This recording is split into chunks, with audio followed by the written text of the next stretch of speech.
Can you actually change your voice? Or is it a myth? Like, a lot of people come into voice work, or don't even come into voice work before the stage where when people are thinking about their voice, and they just go, well, you know, this is the voice I have, I can't change it.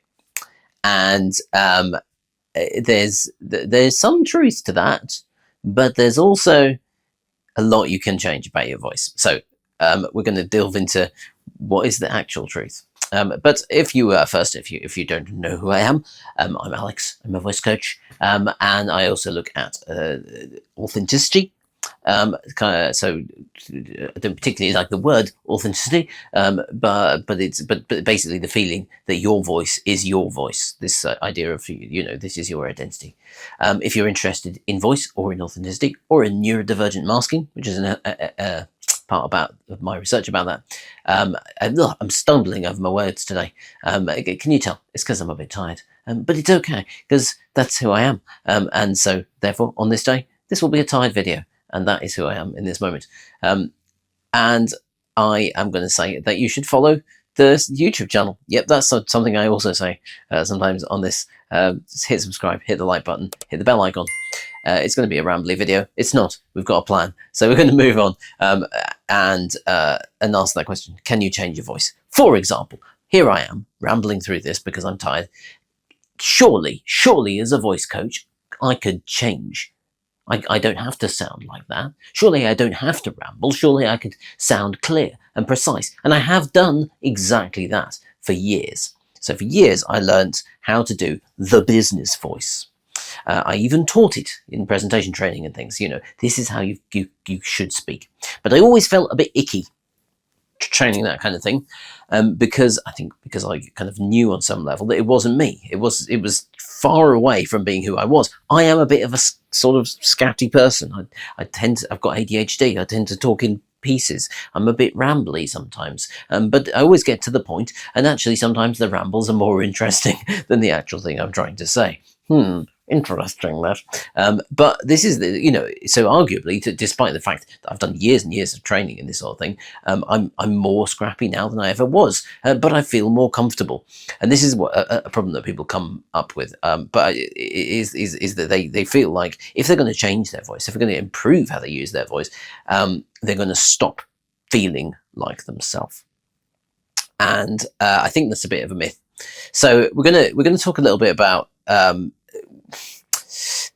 this kind of idea of this choice that you have, and some of the factors that affect your voice, which ones you can choose, like which one you can change, which you have an effect over, and which ones you don't. And then we'll have a look at an example that's not to do with voice, it's to do with bodybuilding and running and things, because people will understand that, and then we'll get to give you an approach to look at for changing your own voice if you wish to change it. So, as I say, myself, I've come into this place. I came through a lot of voice training, unintentional voice training for many years, because my mum's a voice coach, so she sort of trained me through the years to talk in a particular way. And it was done under the guise of, oh, you shouldn't speak loudly, or you should talk like this, or when you're talking to people, you should do this. And what I realized later was that she was teaching me how to mask. As a neurodivergent person, masking is hiding yourself. So for years and years and years, what I understood as being good was actually being trained to hide myself. And a lot of voice training kind of has this idea as well, particularly presentation training within the world of business.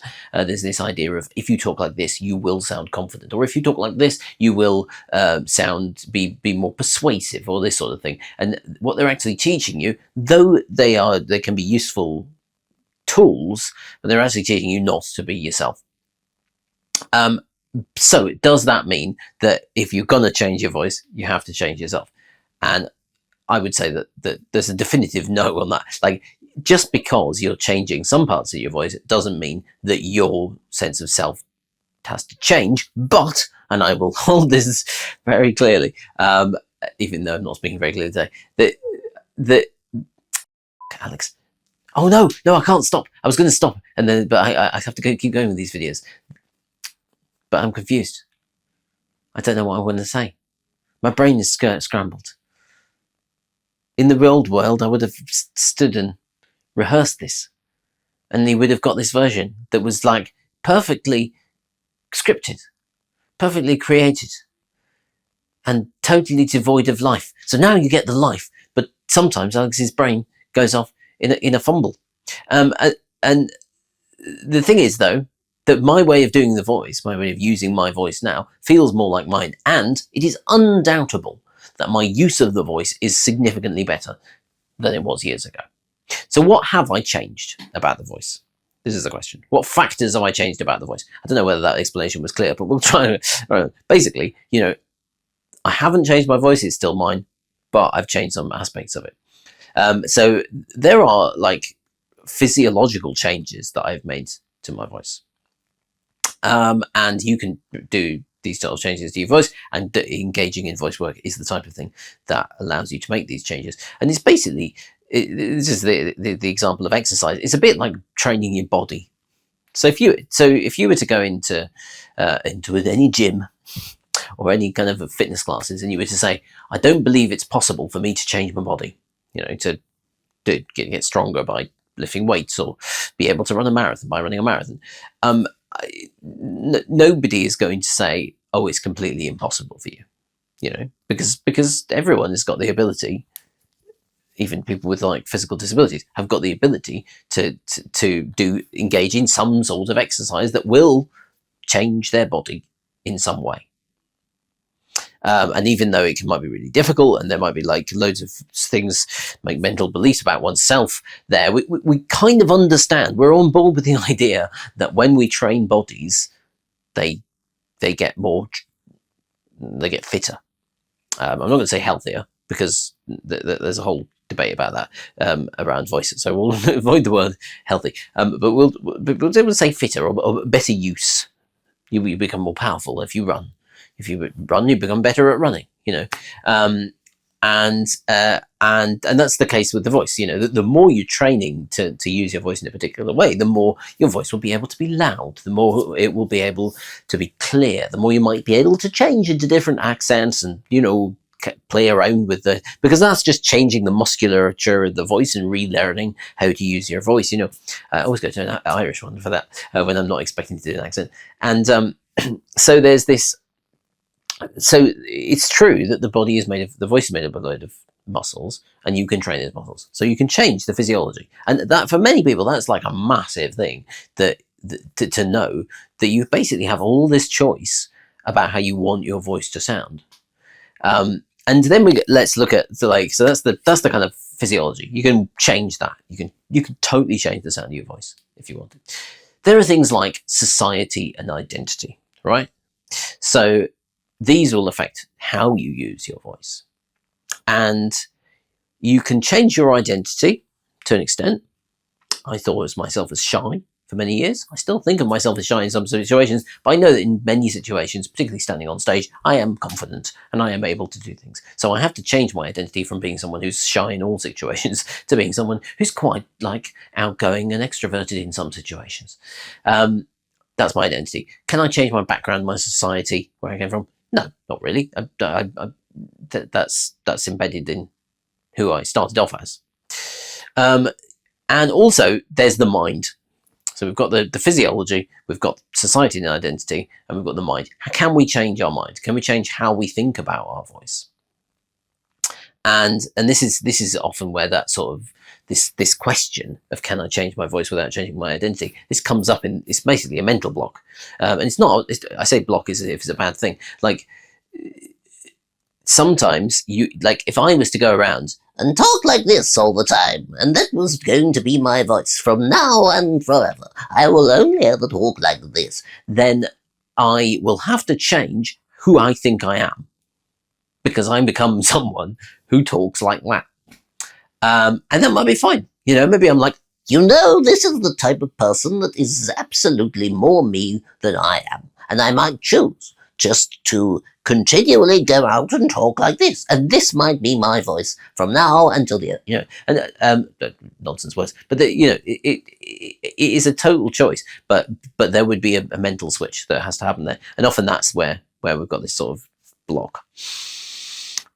So I'm going to give you a, this was an awful video. I'm sorry. No, it wasn't. It was filled with lots of useful things. You see, I was doing loads of videos off the cuff. You don't need to know this. And then I've got used to preparing them more.